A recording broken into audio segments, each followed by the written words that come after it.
It's 10 p.m. in Banjul. This is the news. First, the headlines. Lawmakers return to the drawing board to analyze the draft estimates of revenue and expenditure for 2016 budget as part of a sustained and routine national function. A landmark development initiative unveiled as the West African Academy of Science and Technology warm up to actualize the dreams of science students. French President François Hollande continued to make inroads with his whirlwind European nations tour, seeking support to fight terrorism and mending fences. Morality and the accumulation of wealth tops the agenda as Pope Francis addressed thousands of Kenyans during the first leg of his 3 nations African visit. Well, those are your headlines. With me, Winifred Nicole.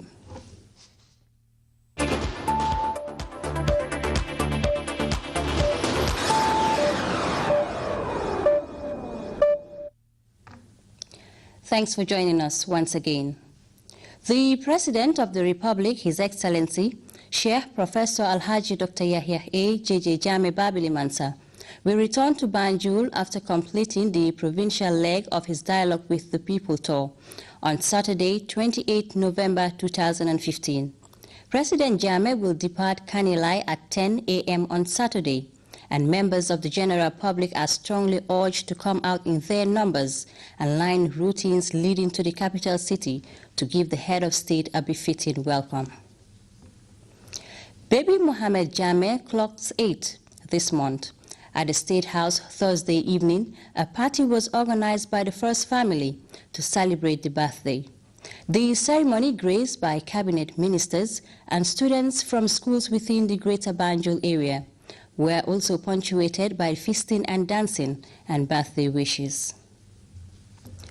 Officials of the National Assembly on Thursday gathered for the 2015 pre-budget analysis retreat on the 2016 estimates of revenue and expenditure of the government of the Gambia. Samuel Ba attended the annual exercise aimed at informing and enlightening lawmakers on their roles ahead of the official laying of government's draft estimates for the year 2016. And this is his report. The annual exercise creates a platform for the National Assembly service with partners to be sensitized on the budget, addressing its shortfalls and giving due consideration to priority sectors as well as issues relating to public finance management. In his welcome remarks, the Speaker of the National Assembly, Honorable Abdoulaye Bojang, noted that budgets give an indication of government's commitments and resolve to its priorities, and therefore should be properly scrutinized to reflect the set targets of government. Honorable Bojang commended development partners for their continuous support over the years in strengthening the parliamentary institution through capacity building programs. The Secretary General and Minister for Presidential Affairs, Suleiman Samba, in his keynote address said budget preparation and implementation should be given maximum attention since it affects all aspects of life. The 2-day pre-budget analysis retreat is expected to further enhance oversight on public expenditure and chart ways of allocating budgetary resources more efficiently to critical sectors of the economy. Samuel Ba, GRTS. The United Nations Conference on Trade and Development has released its 2015 report of the least developed countries theme, Transforming Rural Economies. The release of the report, as Rohibite reports, gathered stakeholders from the UN body in the country, government officials and development partners to the launching of the report, which also serves as an opportunity to reflect on it and find roadmap for the way forward. The Least Developed Countries Report of 2015, which is prepared by the United Nations Conference on Trade and Development, UNCTAD, has been launched in the country. The report team is focused on transforming rural economies and is said to come at a time when the world leaders have endorsed the post-2015 Agenda for Sustainable Development, a collective agreed set of universal goals which indicate a shift in the development agenda. The so-called Least Developed Countries 2015 report indicates that the global consumption per capita of the poorest household in the world rainfall has stagnated during the 20-30 years, it outlined that this must be doubled in the next 15 years if poverty is to be eradicated. Much have not been happening in many of the countries, including those in Africa. Poverty remains very pertinent, pervasive. In fact, it is intensifying even more and more the severity of the poverty. Hence, the theme for the 2015 report is transforming rural economies. It is said that majority of the LDC's population live and work in the rural areas, prompting rural development, the main driver of poverty reduction and the achievement of the Sustainable Development Goals. This, however, the report argues, does not mean urban development should be ignored. The team is reported to touch the heart of Vision 2016. In the Gambia, agriculture accounts for more than 70% of total employment and 25% of value added, and represents a major source of export, and most people engaged in this vital sector are from rural areas. The Gambia government is said to have played a key role in transforming rural lives. When we keep saying that government should do this, government should do that, we should also be asking, what can we do?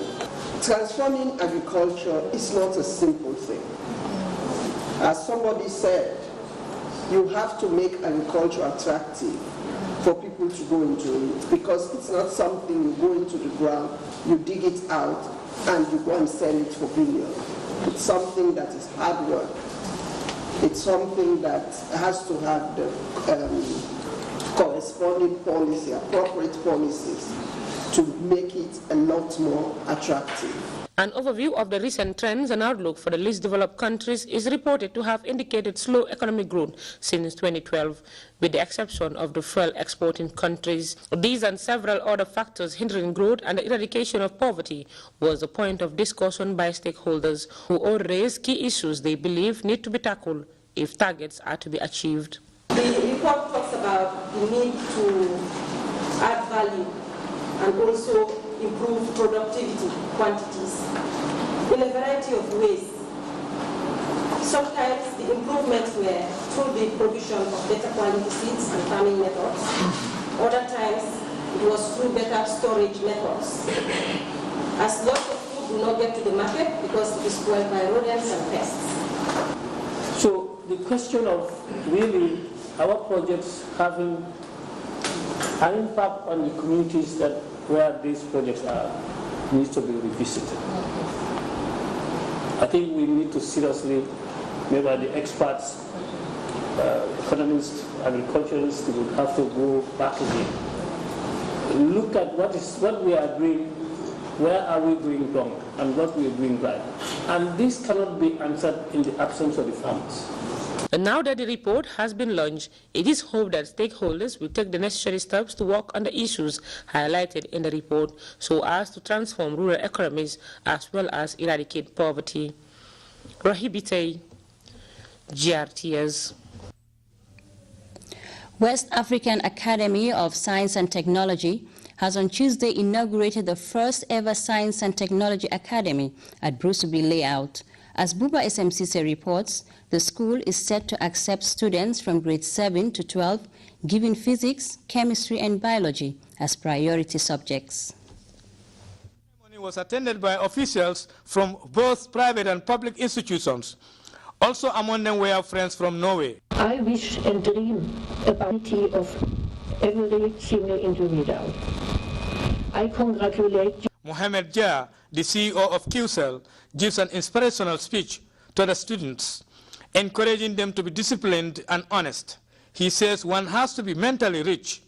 If your mind is rich, he goes on, you should be rich. Whatever you want in this country or anywhere in the world, you will get it. You know what I am engaged in.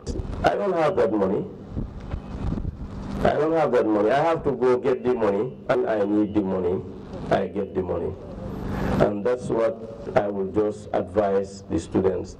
Mrs. Anambenga Cham, Assistant Director of Fisheries, expresses gratitude to the sponsors and the Norwegian government for their support. I would like to thank Partners in Development, Dr. Spelstein, and Noticed. The coordinator of Peace Foundation, who also doubles as the founder of the West African Academy of Science and Technology, is Dr. Momodou Jain, underscores the importance of science and technology education in the 21st century. while stressing that it's through science that the country can attain its food self-sufficiency drive. He expresses hope that they will prove beyond doubts and reach that far to become a real school that they desire for, but not without thanking their sponsors for their relentless support. They send us all type of equipment. We still have another container at the job, just in front of the job, where we still have our equipment. They will pass with flying colors. That's what I can assure you. We are on the way to go there, and we'll be there 10 to 12, and prove again, beyond all doubts, pushing us thus forward to qualify the GCE. But then we cannot measure ourselves. Let's follow the Gambian system, show them that we are above in order to qualify. Your Worship Sheikh Fati thanked the sponsors on behalf of the beneficiary students. The school plans to enroll students from grades 7 to 12, given physics, chemistry, and biology as priority subjects. Buba SMCC, GRTS. The Joint Donor Review and Supervision Mission is taking place in Banjul.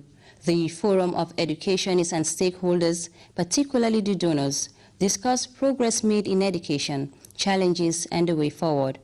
It is also a perfect opportunity for donor to gather first-hand information on how the grants have been spent. Louis Mendy reports. The direction the education should take as each new year approaches would never cease to linger in the minds of educationists. The Joint Donor Review and Supervision Mission is one of the forums which influences that. It is a convergence of the personnel of the Education Ministry, stakeholders and donors, notably the World Bank. It takes place every 6 months. We also look at the funding. Is that enough? Yes, we maintain the momentum. No, we mobilize resources for future programs. I think in a nutshell, this is what we do every 6 months. Such gathering indicates that the education sector is still challenged, despite the unprecedented progress made in the attainment of education-related MDGs. The Joint Donor Review was therefore a perfect place to discuss the challenges, highlighting the progress made in the sector, the free education for all, the strengthening of the technical and vocational education, and the gains made in the provision of access to education were the positive acknowledged by the delegates at the forum. Finance Minister Abdul Koli said the government, with the help of the donors, will continue to invest in the sector, cognizant of its potential in containing poverty.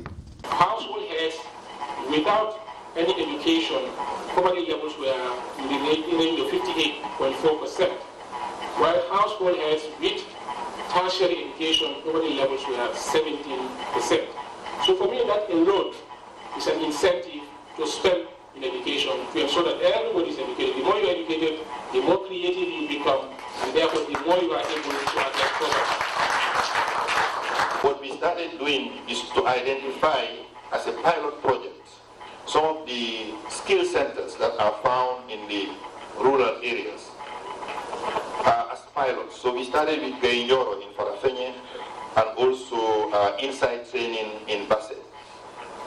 These two institutions are identified not only because they have proven themselves, very competent to do the job, but because they have been facing serious financial problems. And we thought our intervention would help not only save them, but also achieve one of our goals, to provide as many scholarships as possible to Gambians within these regions. The cornerstone of any sustainable development is dialogue, continuity, monitoring, and evaluation. Thus, the need for the World Bank, the Islamic Development Bank, and UNICEF as major donors to the education to face with the implementers of the grants to ascertain their judicial use and the need for more funding. We have 2 projects in the Gambia: READ project, Results for Education Achievements and Development project. This project became effective in April 2014 and closes in February 2018. So this mission is midterm review because we are about half time of the project cycle. So this time we are going to closely review all the indicators and also all the components to see if they are progressing as we planned and meeting the targets. And if there are any things that we need to change, this is the time to revise the project.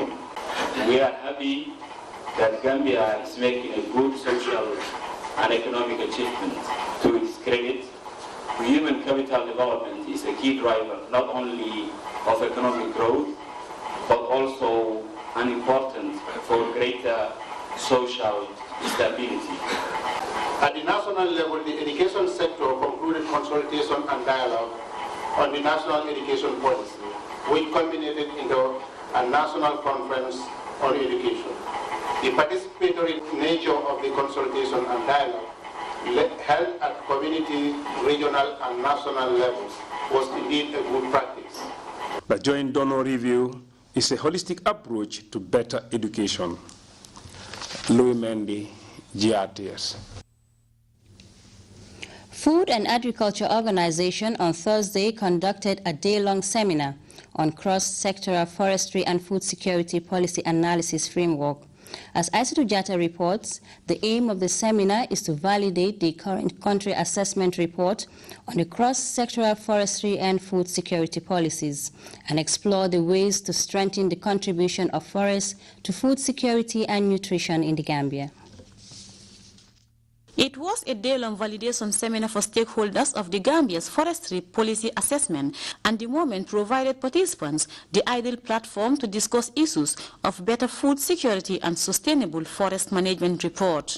The convergence was organized by the Food and Agriculture Organization, FAO. According to Madam Maretu Njai, 2.4 billion people use wood as a source of fuel for cooking, while an additional 750 million use wood to boil their drinking water. In the Gambia, 90% of the population fuel wood for cooking. She therefore outlined the numerous importance attached to forests. Forests generate income for local people through the sale of food and non-food products. They provide essential ecosystem services that support agriculture by regulating water flows, stabilizing soils, maintaining soil fertility, regulating the climate, and providing habitat for wild pollinators and the predators of agricultural pests.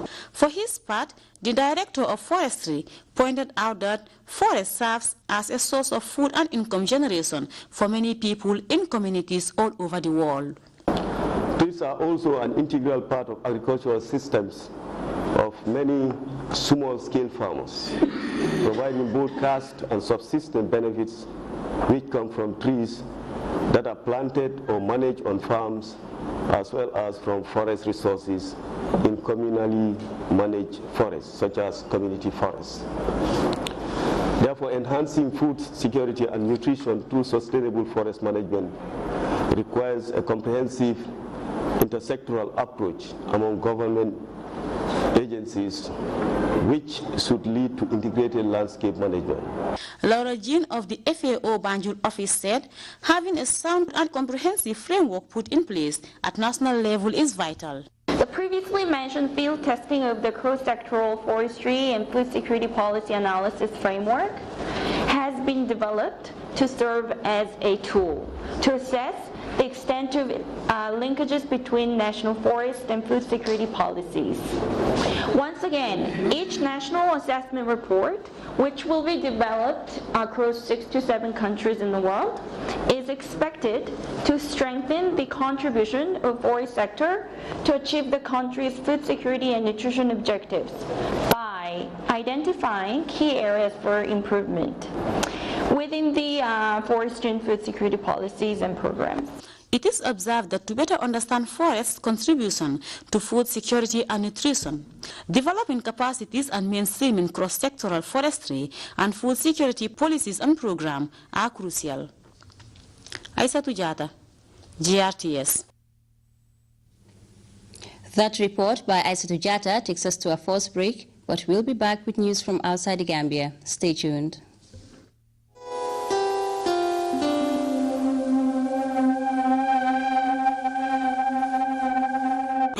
Pan-African theater and film production with their first movie premiere titled Khadija. Yes, Khadija. The story of Khadija exposes poverty as the greatest enemy of mankind, and ignorance as a contagious disease that can destroy the past, present, and future of any progressive being.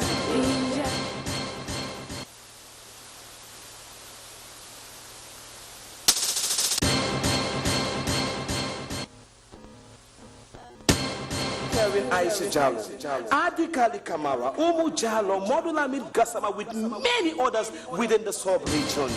Date is going to be 28 November 2015 at the auspicious Paradise Suites Hotel.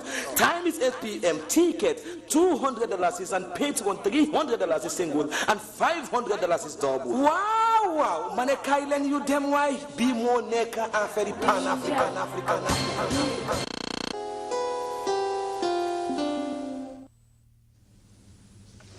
Welcome back. He has already held talks with David Cameron, Barack Obama, and Angela Merkel. And today, French President François Hollande is continuing his diplomatic push to shore up support for a grand alliance against terrorism. This morning, President Hollande held a meeting with Italian Prime Minister Matteo Renzi. Next, he is off to Moscow, where he would be working to ease tensions in the wake of the downing of the Russian warplane by Turkish fighter jets earlier this week. It's been a busy week for French President François Hollande as his bid to drum up support continues. Today, it's the Italian Prime Minister's turn. Hollande wants to form a grand alliance of international partners with the aim of combating the so-called Islamic State. After a breakfast meeting in Paris, he reiterated his efforts. Our goal is to fight against IS. We need to be willing to come together and to agree on our strategy. But to make the goal clear once again, IS must be destroyed. That is what my efforts have been focused on since the start of the week.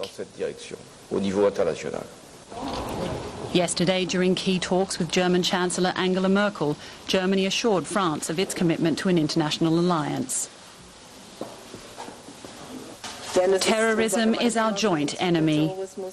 Therefore, it is our joint duty to act decisively against it. Islamic State won't be persuaded with words alone. IS must be fought through military means. Germany has already committed 650 soldiers to Mali to relieve French troops stationed there, but Hollande wants Germany to do more. In addition to military actions, Merkel reiterated the importance of finding a political solution to the problem. France's diplomatic moves have been put under strain in recent days after a Turkish fighter jet shot down a Russian warplane. Although Moscow has ruled out retaliation, it has spoken of grave consequences. In a bid to refocus efforts, President Hollande is heading today to Moscow for talks with his Russian counterpart, Vladimir Putin. Well, the German government is due to discuss its support for the anti-terror coalition later this afternoon. Unlike France, Germany has been reluctant to commit to combat forces. We asked a defense expert for Merkel's coalition, Roderick Kiesewetter, what role he saw for Germany's military in Syria and Iraq. Germany is already supporting the Peshmerga forces in Iraq. And I could imagine that we also support our allies as regards reconnaissance means, for example, with tornadoes, the aircraft. However, it is important that it is an added value, and it's not only a political symbol. So we are looking for real added value, and that means reconnaissance, but it could also be electronic combat warfare as regards jamming, for example, positions of air protection and something like that. Pope Francis celebrated First African Mass in the Kenyan capital, Nairobi. Pope Francis preached against the culture of materialism and called on more to be done to stop abortion. Pope Francis is expected to give a sermon on climate change. He's expected to deliver an address on climate change. This is Francis's first trip to Africa as pontiff, and he's received a rapturous reception so far. For most Kenyans, this visit is a once-in-a-lifetime chance to see a pope in person.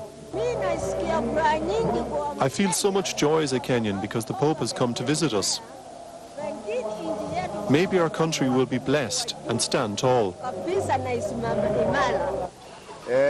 I feel really good, and I'm really happy, and I'm praying to God that he gets to grow old, till he walks with a small cane, because he's a person with a good heart. The high point of Francis's visit to Kenya has been an open-air mass at Nairobi University. In his homily, Francis criticized what he described as a culture of materialism and urged Kenyans to uphold family values. We are called to resist practices which foster arrogance in men, hurt or demean women, ignore the elderly, and threaten the life of the innocent unborn.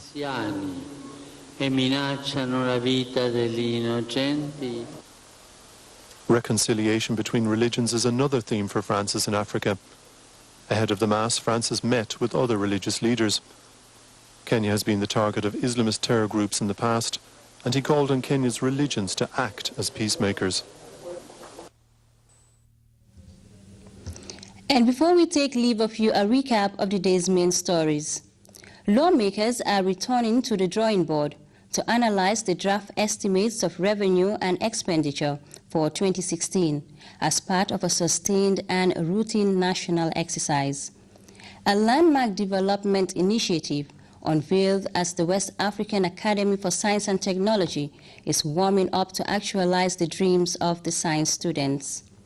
French President François Hollande is continuing to make inroads with his whirlwind European nations visit, seeking support to fight terrorism and mending fences. Morality and the accumulation of wealth have topped the agenda as Pope Francis addressed thousands of Kenyans during the first leg of his 3 African nations tour. Well, that was all in this edition of the News at 10.